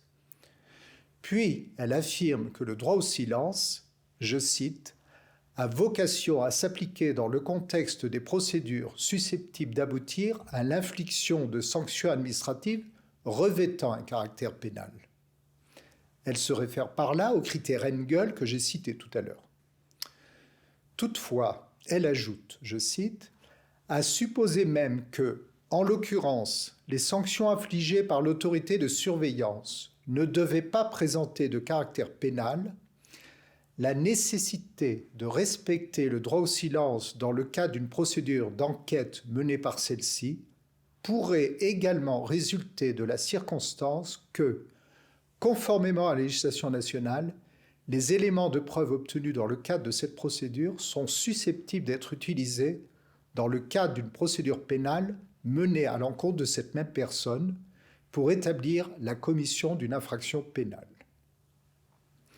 En résumé, le droit au silence n'a pas vocation à s'appliquer dans les procédures aboutissant à des sanctions administratives qui n'ont pas de caractère pénal au sens des critères Engel, sauf si les éléments de preuve recueillis dans le cadre de la procédure administrative peuvent être utilisés pour établir l'existence d'une infraction pénale. Enfin, s'agissant des possibles restrictions aux droits de la défense, il faut retenir que, comme la plupart des droits fondamentaux, le respect du principe des droits de la défense n'est pas un droit absolu et peut faire l'objet de restrictions dans le respect du principe de proportionnalité. La restriction doit poursuivre un objectif légitime, être apte à atteindre cet objectif et ne doit pas aller au-delà de ce qui est nécessaire à atteindre l'objectif. Je vous donne quelques exemples s'agissant du droit d'être entendu.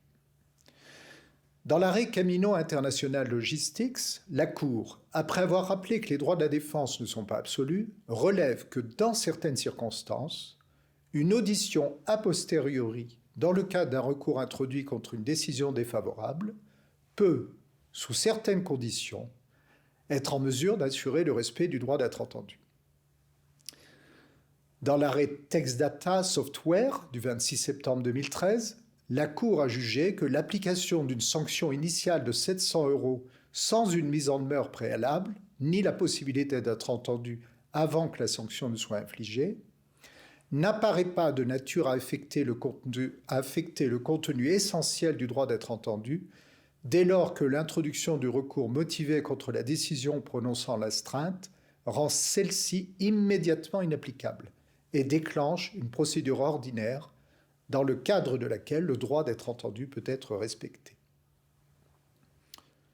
Pour conclure, après avoir rappelé ce que la Cour inclut dans le principe du respect des droits de la défense, il me reste à vous dire quelques mots sur les conséquences qu'il convient de tirer lorsque ce principe n'est pas respecté.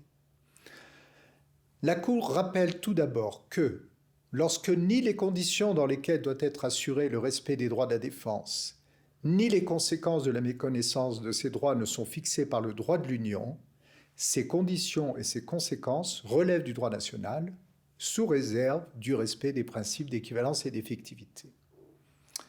Elle ajoute qu'une violation des droits de la défense, et en particulier du droit d'être entendu, n'entraîne l'annulation de la décision prise au terme de la procédure administrative en cause que si, en l'absence de cette irrégularité, cette procédure pouvait aboutir à un résultat différent. C'est une jurisprudence constante de la Cour depuis les années 80. Elle a été réaffirmée dans l'arrêt Camino International Logistics et, plus récemment, dans l'arrêt du 13 juin 2024, C, administrateur et liquidateur judiciaire. Voilà, j'espère avoir brossé un tableau assez complet de la jurisprudence de la Cour en matière de protection des droits de la défense devant les autorités administratives. Je vous souhaite un excellent colloque. Merci.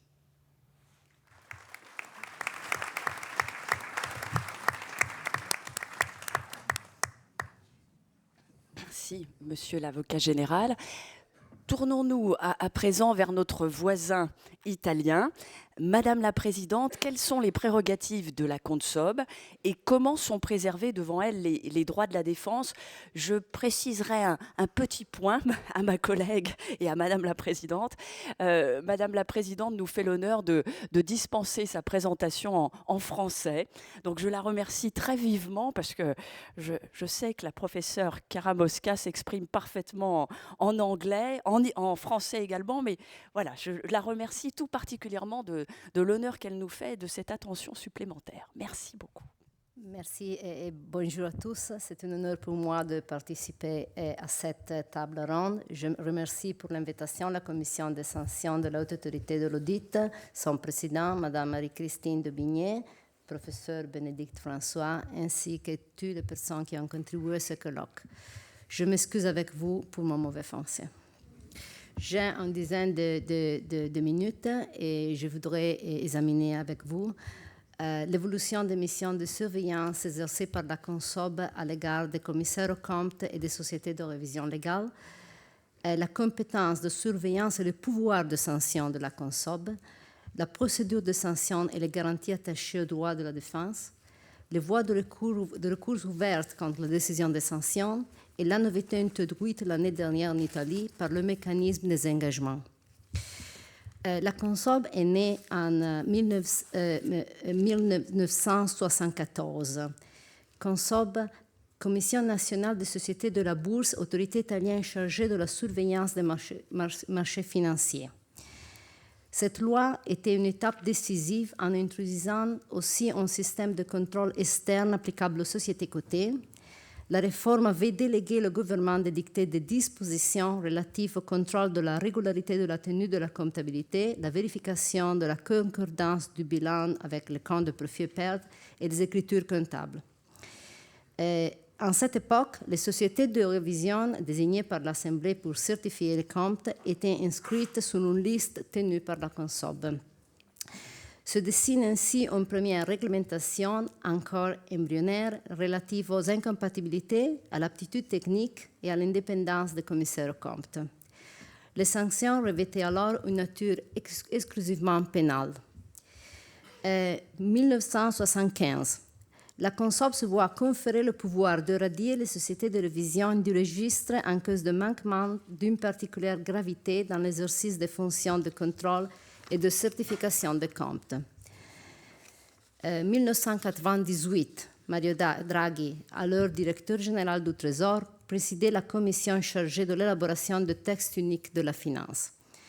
C'était une étape décisive dans l'évolution du droit des marchés financiers en Italie, qui a aussi renforcé les pouvoirs de surveillance de la CONSOB et procédé à une systématisation de la discipline de contrôle exercée au sein des sociétés cotées par les sociétés de révision et par le collège syndical. Le passage en régime de sanctions administratives intervient d'abord avec la loi dite Loi sur l'épargne de 2005, adoptée à la suite du scandale financier Parmalat. Puis, avec le décret législatif 2010 portant la transposition de la directive de 2006, en Italie, on a été réorganisé le système de sanctions administratives et pénales. Pendant les années, nous savons que la réglementation a fait l'objet de nombreux ajustements afin d'assurer sa conformité avec le droit de l'Union européenne et la nouvelle mission qui ont été attribuées aux auditeurs. Dans le cadre du partage de compétences entre la CONSOB et le ministère de l'économie et des finances, la CONSOB exerce sa surveillance sur les auditeurs qui détiennent des mandats auprès d'entités d'intérêt public, c'est-à-dire les sociétés cotées, les banques, les entreprises d'assurance et de réassurance.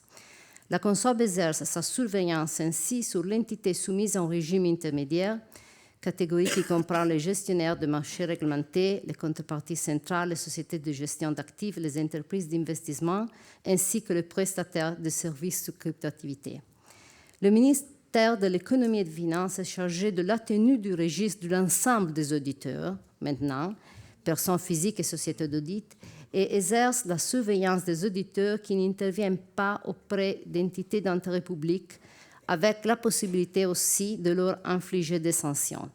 Il est intéressant de relever qu'il suffit qu'un auditeur détienne un seul mandat auprès d'une entité d'intérêt public ou d'une entité soumise à un régime intermédiaire pour être placé sous la surveillance de la CONSOB pour l'ensemble de ses activités d'audit. En décembre 2025, 44 auditeurs relevés du périmètre de surveillance de la CONSOB, 22 sociétés d'audit, 20 commissaires aux comptes et 2 fédérations. La surveillance exercée par la CONSOB couvre 2 domaines.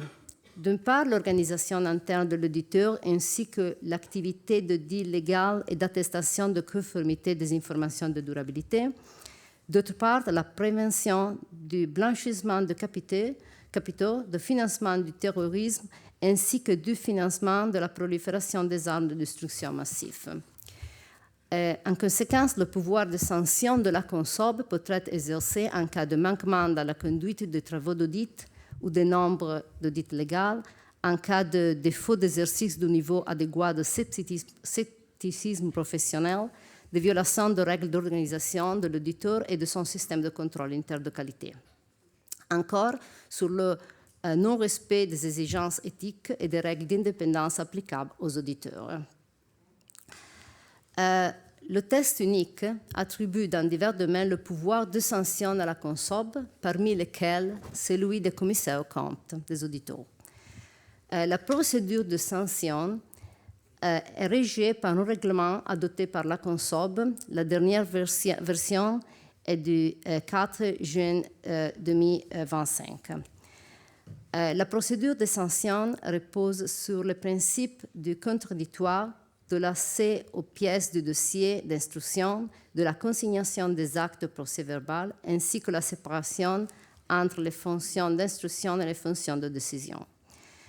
La procédure de sanction fait intervenir au titre des fonctions d'instruction les divisions de surveillance, lesquelles relèvent du directeur général, et au titre des fonctions de décision, le service de sanction administrative, relevant directement de la commission et non du directeur général, ainsi que la commission, composée d'un président et de 4 commissaires dont je fais partie. L'imposition d'une sanction suppose la notification de la violation. Cette notification, qui relève de la division de surveillance, doit intervenir dans un délai de 180 jours à compter de la constatation de l'infraction. Une fois que la contestation notifiée, les personnes concernées disposent d'un délai de 30 jours pour présenter à la division de surveillance qui a procédé à la notification de la violation des observations écrites ainsi que des pistes, avoir accès aux pistes du dossier et solliciter une audition personnelle à laquelle elles peuvent participer avec l'assistance d'un avocat. La documentation reçue est transmise au service de sanctions administratives qui, dans un rapport, décide s'il y a lieu de se prononcer sur la sanction et, en ce cas, en détermine le montant.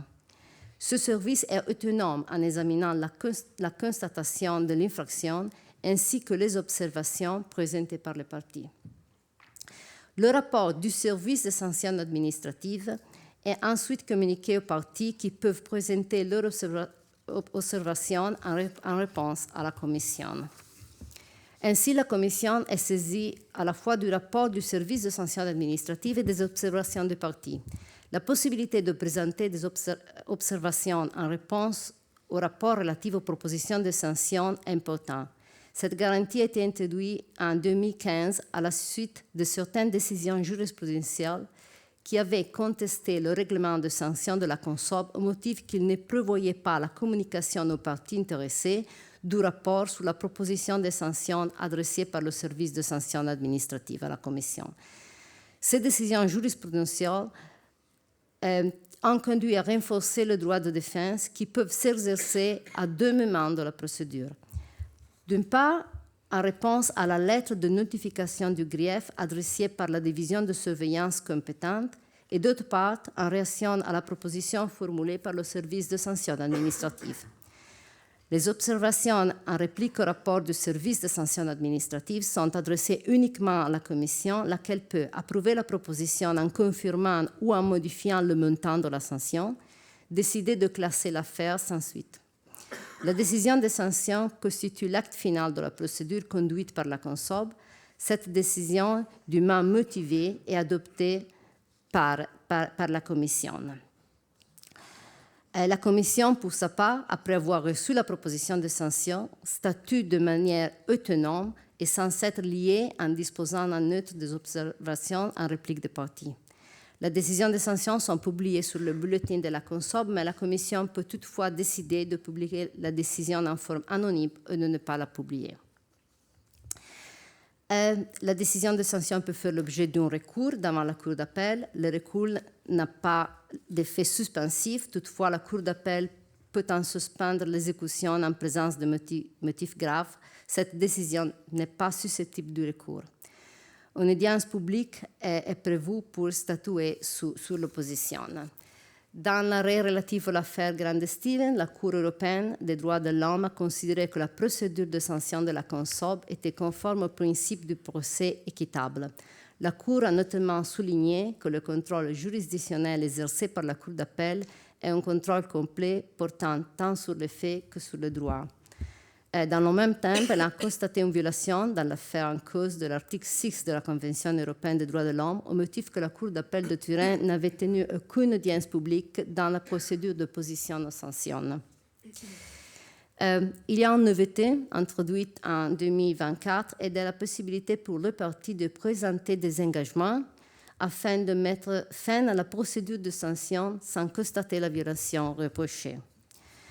Le texte unique, il y a un article intitulé « Engagement » qui prévoit que les partis ayant reçu la notification de la violation peuvent proposer des engagements de nature à faire cesser les atteintes aux intérêts des investisseurs et du marché. Si ces engagements sont jugés satisfaisants, sur proposition du service de sanctions administratives et après consultation de la division de surveillance compétences, ils sont acceptés par la Commission et deviennent obligatoires pour les partis. Le champ d'application de cette disposition est très large. Il comprend l'ensemble des infractions administratives soumises au pouvoir de sanction de la CONSOB. Les sanctions prévues pour le règlement Market Abuse, par exemple, et inclut également les violations des normes extérieures au test unique, telles que celles relatives à la révision légale des comptes. Les engagements ne peuvent être proposés qu'en présence d'infractions ne présentant pas une particulière gravité et à condition qu'ils soient de nature à faire cesser les atteintes aux intérêts des investisseurs et à préserver l'intégrité du marché. L'appréciation de cette condition est toutefois délicate. Elle suppose de vérifier que les engagements proposés ne se réduisent pas au simple respect de l'obligation méconnue, qu'ils présentent un lieu suffisant avec les manquements constatés, qu'ils sont susceptibles d'une mise en œuvre effective, rapide et vérifiable, et qu'ils comportent, le cas échéant, des mesures de réparation économique réalisables et proportionnées. D'autres éléments peuvent également être pris en considération au fait de la sélection des engagements sont la nature et le nombre de violations déjà commises par l'auteur de la proposition, leur durée et leur ampleur, ainsi que leur incidence sur l'exercice des fonctions de surveillance de la CONSOB. Lorsque la personne propose des engagements ne respectent pas ceux acceptés par la Commission, la procédure de sanction peut être rouverte d'office. Dans une telle hypothèse, le plafond maximal de la sanction administrative pécuniaire prévu par la réglementation applicable sont majorés de 10%. Pour chacune des matières relevantes de sa compétence, la CONSOB a élaboré des critères généraux non rendus publics visant à orienter l'appréciation des propositions d'engagement. Merci beaucoup. Je reste à votre disposition.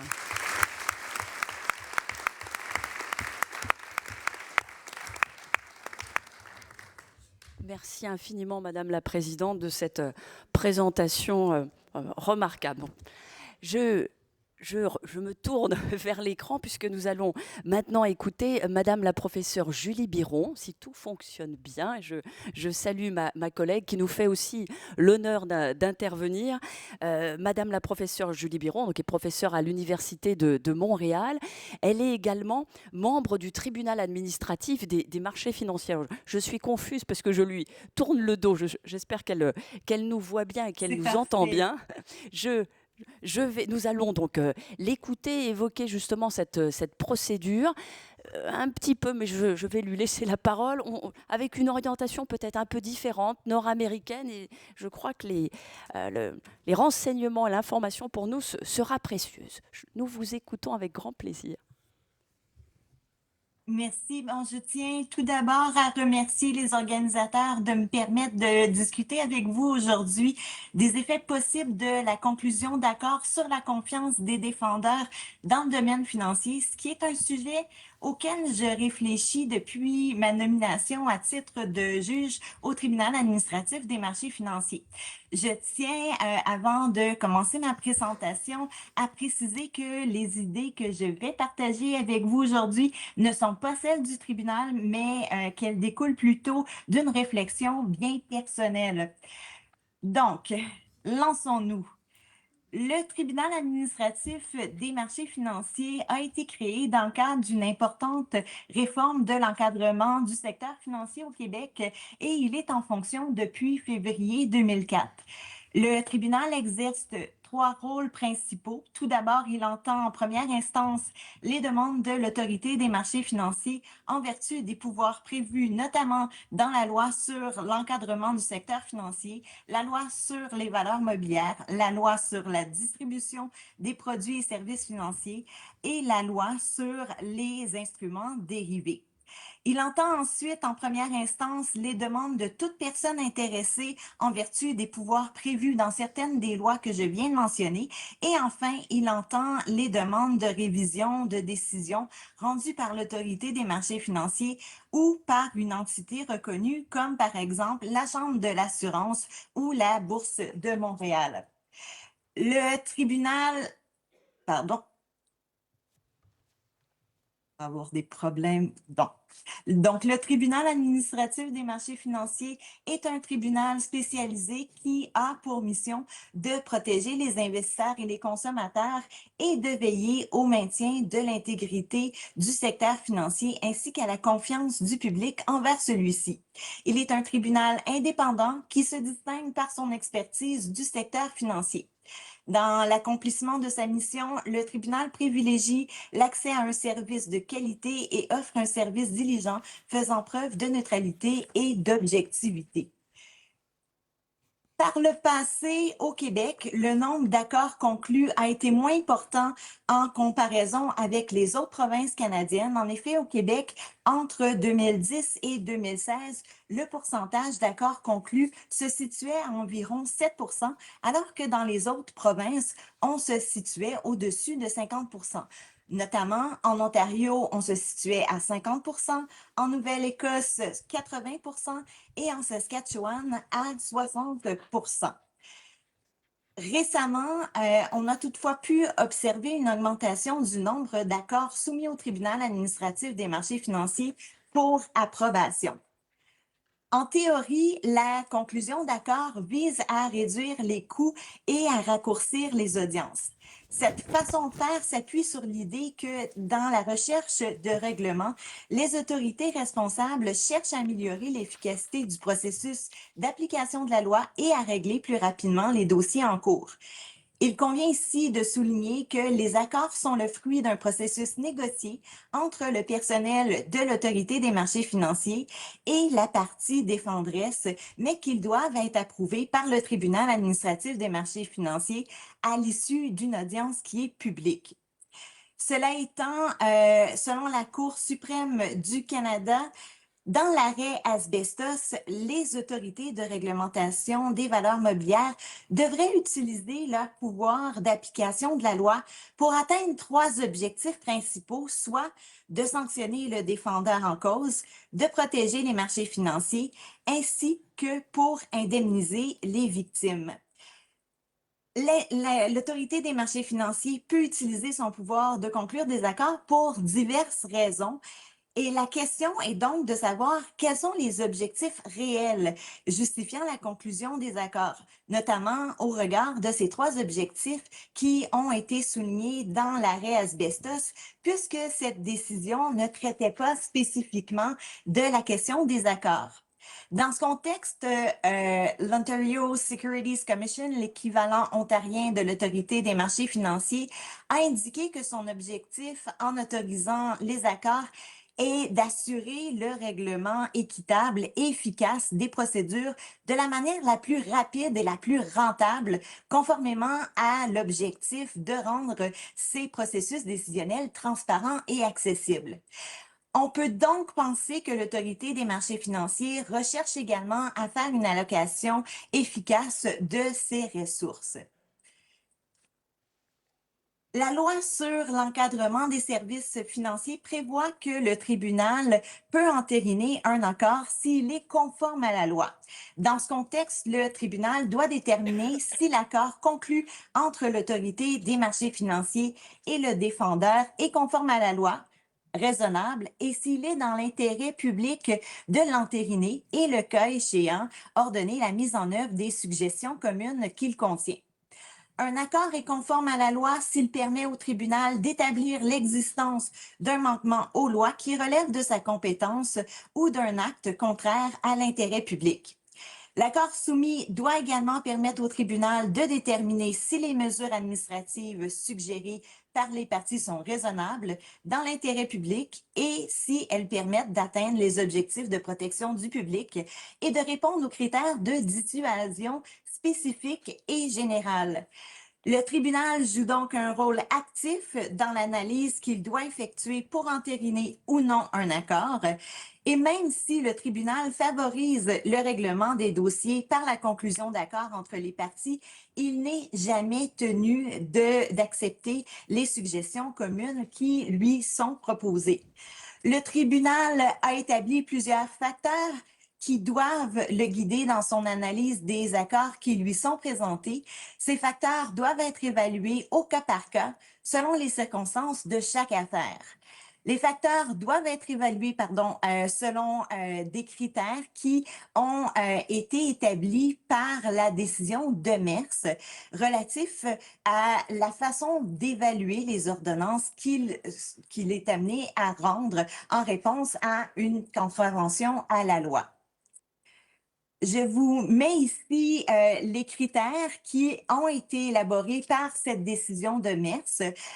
Donc, le tribunal, dans l'évaluation de l'accord qui lui est soumis pour approbation, peut tenir compte des facteurs suivants, notamment la conduite antérieure du contrevenant, la vulnérabilité des investisseurs sollicités, le degré de repentir du contrevenant, les sanctions imposées dans des circonstances similaires.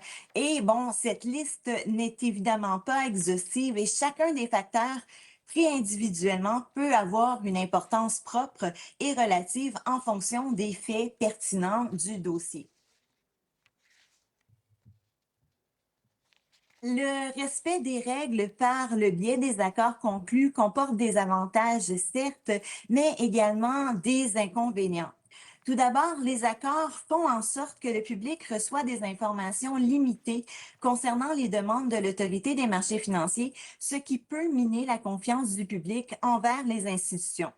Ensuite, il faut souligner que les accords qui sont négociés à huis clos sont susceptibles de réduire le nombre de précédents sur lesquels les parties réglementées peuvent s'appuyer pour établir le comportement qui est attendu d'elles. Or, dans la mesure où certains types d'infractions sont plus susceptibles de faire l'objet d'un accord, on peut craindre que leur nature et la peine infligée dépendent davantage du pouvoir discrétionnaire du procureur que d'un jugement objectif et motivé. Enfin, on peut se demander si les autorités de réglementation des valeurs mobilières ont une stratégie de mise en application qui est réellement efficace. Notamment, on peut se demander si elles privilégient excessivement la réduction des coûts de mise en application par le biais des accords, et cela au détriment des objectifs de dissuasion ou de développement du droit. Actuellement, il existe très peu d'études sur les effets ou les raisons qui justifient le recours aux accords dans le domaine financier. J'ai toutefois l'intention de m'intéresser à ces questions-là et éventuellement, d'établir un projet de recherche afin de pousser ma réflexion sur ces enjeux. Je pourrais donc vous en reparler dans quelques années si l'invitation s'y prête. Donc, je vous remercie pour votre attention et j'anticipe avec un intérêt très grand les questions et suggestions que vous pourriez avoir. Donc, merci à tous. Je repasse la parole à Madame la Présidente.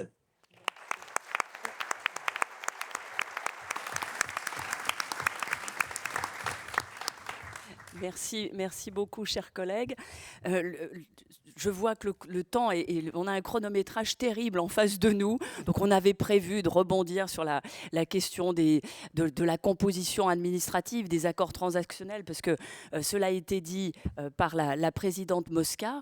Il y a cette procédure des engagements. En droit nord-américain, on voit les accords.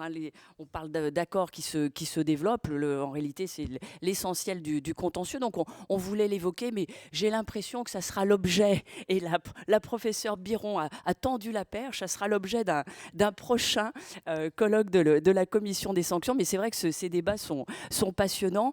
Je crois que j'ai à vous proposer quelque chose de bien agréable, d'aller nous retrouver autour d'une petite pause et d'un premier petit cocktail, et on peut prolonger aussi les questions et évoquer certains points si vous le souhaitez. Merci infiniment.